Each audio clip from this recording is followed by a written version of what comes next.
Well, welcome back to another exciting week in the way of mastery. Today we are on lesson number 8, dropping pebbles into the pool of awareness. I love this chapter because to me it starts to really understand how I process this information on a daily and a moment by moment basis. And I think Jesus really gets into the nitty gritty in this chapter. So let's do it. So, again, my book is a little bit different. My chapter starts on page 93, and I'm going to skip all the way to the section that says you only experience what you have chosen to create.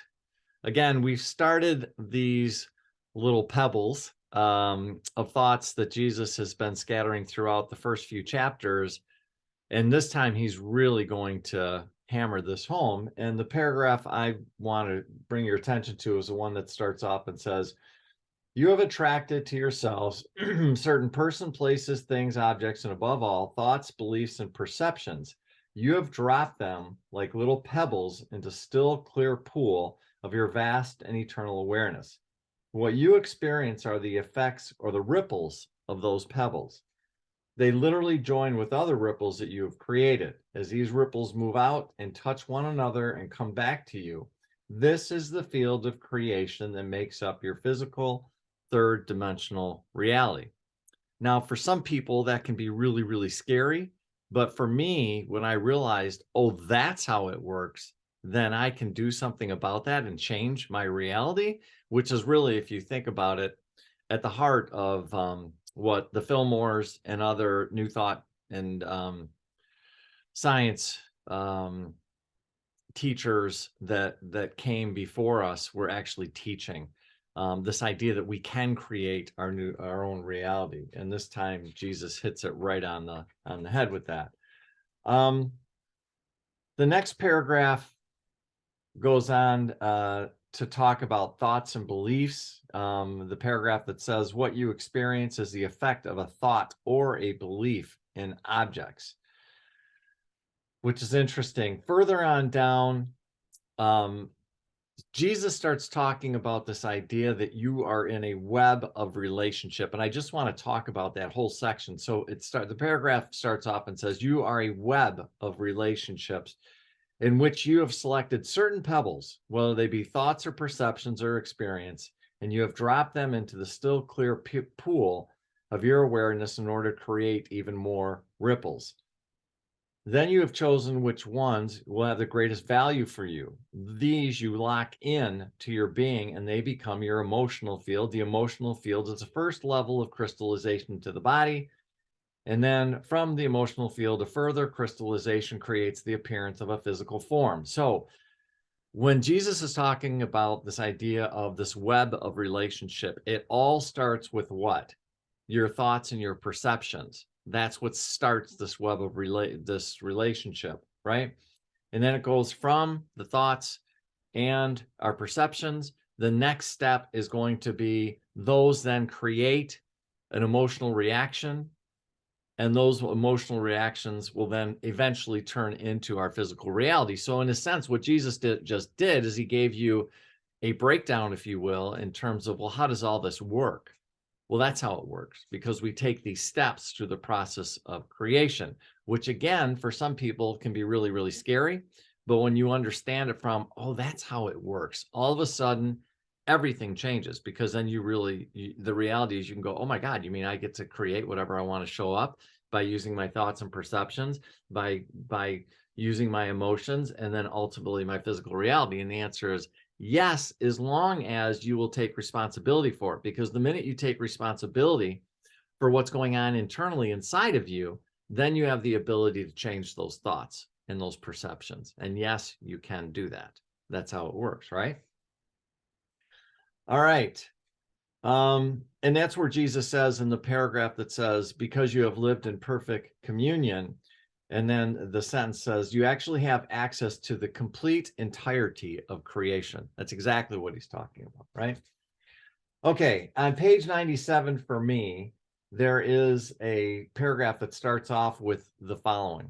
Imagine a sentence being dropped from a vast height, picking up speed until it strikes a still pool of your awareness and sends a ripple out, creating a vibration through you. The sentence is simply this: is it not possible for me to have a complete mastery over which pebbles are dropped into my awareness? For I am the mercy of the vibrational field set up by the ripples of all the thoughts and webs of relationships in which I swim constantly. So, in other words, again, these are coming down to thoughts. These pebbles Jesus is talking about are thoughts. And you are asking yourself, is it possible for me to drop some different pebbles into this pool of creation, if you will? And so Jesus is kind of nudging you, saying, hey, this is how you do it. Just drop the pebbles, drop new thoughts, have different ideas, create a different reality. And it starts with our thoughts and our perceptions, right? In the paragraph that says, what's the point of that? Down further in that paragraph, the sentence, it says, it's absolutely necessary to own as your own the pebble that drops into the still clear pool of your awareness with the thoughts. Again, it's important, it's imperative that we start paying attention to the thoughts that we're telling ourselves about who we are, who we're not, what our perception is of ourselves, because I would argue strongly, and certainly Unity does, and certainly so does Jesus and other masters, that we are way more than we've been made to believe. And then he starts dropping some pebbles, right? I am the one who chooses the effects I experience. I alone interpret all neutral relationships or experiences. I alone place a value upon objects, things, thoughts, and belief systems. I alone am the literal creator of my moment-to-moment experiences. Beautiful, beautiful pebbles, if you will, thoughts to start changing your reality. So use them wisely, right? In that paragraph below that, for me, it starts off, this, as you can see, changes everything. Never again can you allow yourself to feel as though you are merely a victim of unconscious forces. Never again can you look out beyond yourself and find fault with another. So that paragraph just says, never again, never again, never again. Because when you accept the responsibility of it, then all of a sudden you can start changing a whole lot of things, not just within yourself, but then you can look out into the world with a whole different view. I love that. All right. I'm going to skip ahead in the section that says you're not a victim of the world that you see. And says, the paragraph that starts and says, awareness is all that you have and all that you are. That's what you are. Out of your use of it comes all that you choose to experience. So you can either use awareness to your benefit, or you can use it unconsciously. And my choice certainly has been more awareness, become aware of my awareness. There's a paragraph that says, therefore you remain as you are created to be. And further down that it says, the freedom to create by deciding which vibrations you will allow to settle in and become a part of you, and which thoughts you will defend, which perceptions you will cleave into. So in other words, the whole thing is coming down to your decision to allow thoughts to stay or replace those pebbles or get different pebbles, right? You are then eternally a creator. Yes, you are.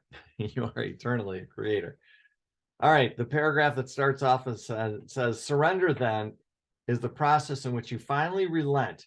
You give up resisting the fact of your very existence. You stop whining about it. You stop lamenting it. You stop worrying about it. You make a decision to get on with being alive.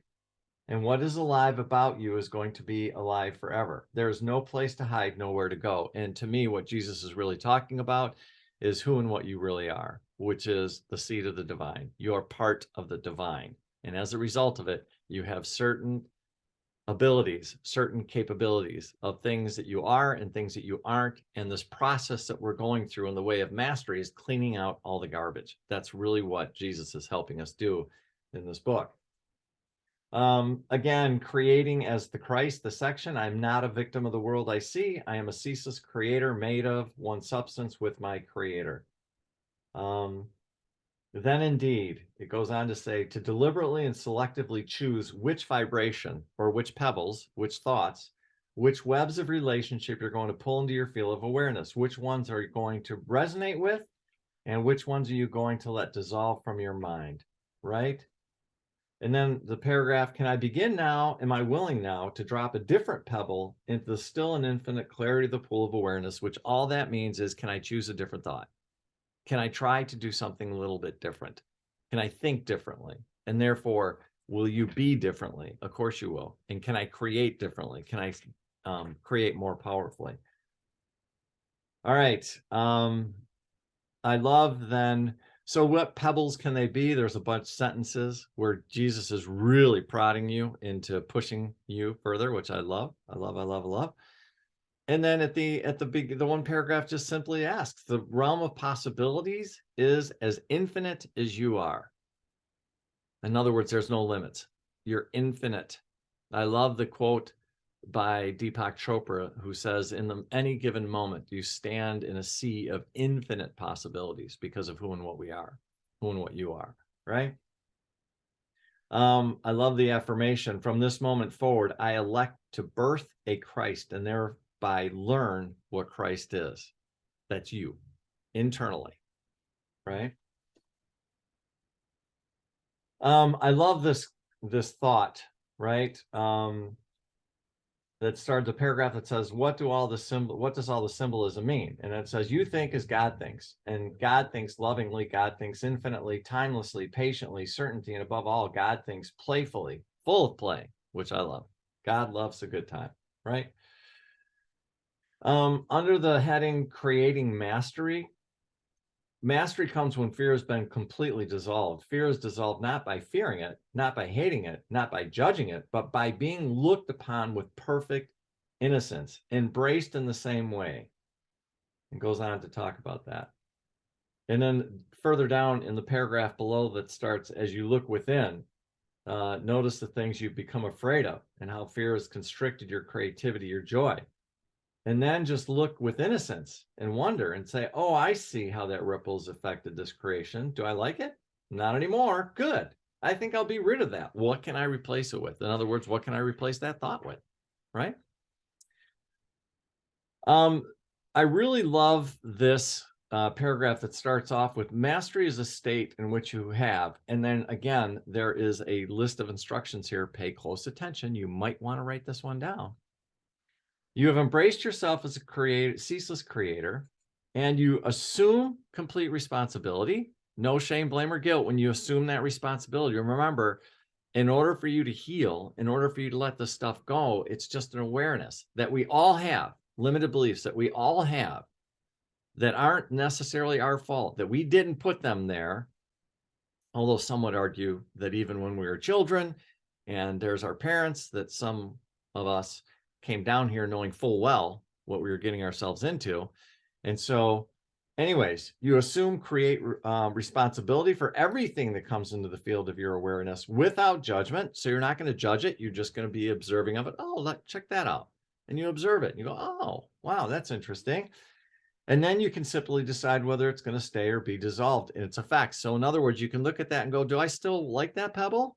Or maybe I want to change that pebble. Wow, there's a thought. So a good example of this would be like something shows up in your life. And this is, again, remember at the beginning of this course, I talk about this difference between going from a victim over here where you accept no responsibility. And then as this thing starts to tilt over here, you accept full responsibility. When you're over here, you accept responsibility, but you are all powerful.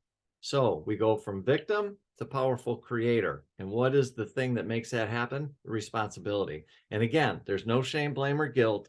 There's none of that. It's just you become an observer, you look at it, and you simply ask, is this one I want to continue to experience? If it's not, what thoughts do you need to change to have some type of a different experience?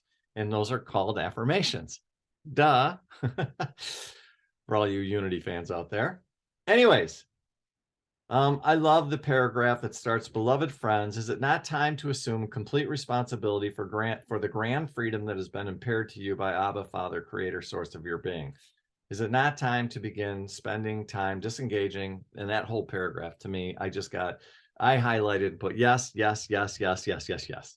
Yes, it's time, right?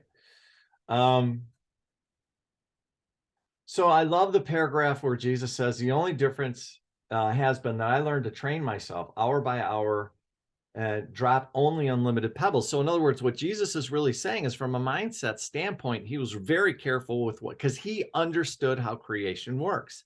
And he understood it starts with our thoughts. And so what Jesus is saying is here is I trained myself. Hey, spoiler alert, that's what we do. That is the work. We start to become observing. We're listening to our thoughts. We're listening to what's going on. And then what do we start to do? We start to train ourselves. In other words, we start to change our thoughts. That's the key.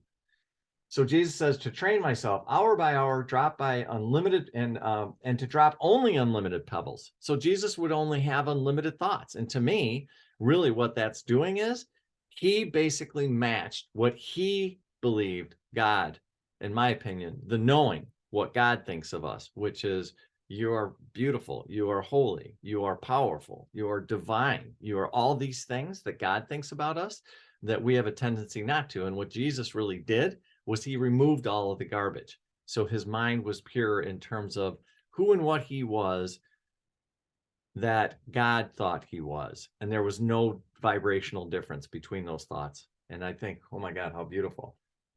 And then again, an affirmation, I and my Father are one. I am mother, father are one. I am unlimited. I'm an unlimited being forever. If you just did one thing during this entire course and write down that information, that affirmation, I am an unlimited being forever. One thought will change your entire life. That one pebble will change your entire life. It will. That's how powerful this work is. I am an unlimited being forever. Incredibly powerful, incredibly. And then I love it. How many universes can I be the savior of today, right? And then as we close up the chapter, there's just such beautiful stuff in here. In that where he starts, I and the Father are one. What a blessed creation. I love this in terms of the pebbles, right? Unlimitedness, kerplunk. Perfect love, kerplunk. Wealth, kerplunk. The ability to heal, kerplunk. What are the pebbles that you are wanting to drop into your energetic field to start to change? That's what you need to be asking yourself. That's what this course and this book is pushing you towards. Unlimited pebbles. Unlimited thoughts, right? And I love this as he closes the chapter. So the only question is this: am I, as a creative being made in the image of God, willing to deliberately, consciously, and actively? Yes, you're the one that has to do this. This is not going to come down to you and whoosh, all of a sudden something is going to happen to you. No, you take responsibility for this process and you start to do your part. Yes, Source will step up behind you to support you as well. So am I, as a creative being made in the image of God, willing to deliberately, consciously, and actively choose being responsible for which thoughts, which pebbles are dropped in my mind in each moment? I suggest you answer that question, yes. That's what my suggestion would be, but ultimately it's your decision, right? All right. I think that's it. Oh, this is such a good chapter. I hope this is starting to resonate with you. As usual, if you have any questions or anything comes up, don't hesitate to reach out to me. And I will plan on seeing you next week when we get into chapter 9, which is all events are neutral. Okay? Have a great week. Talk to you. Bye-bye.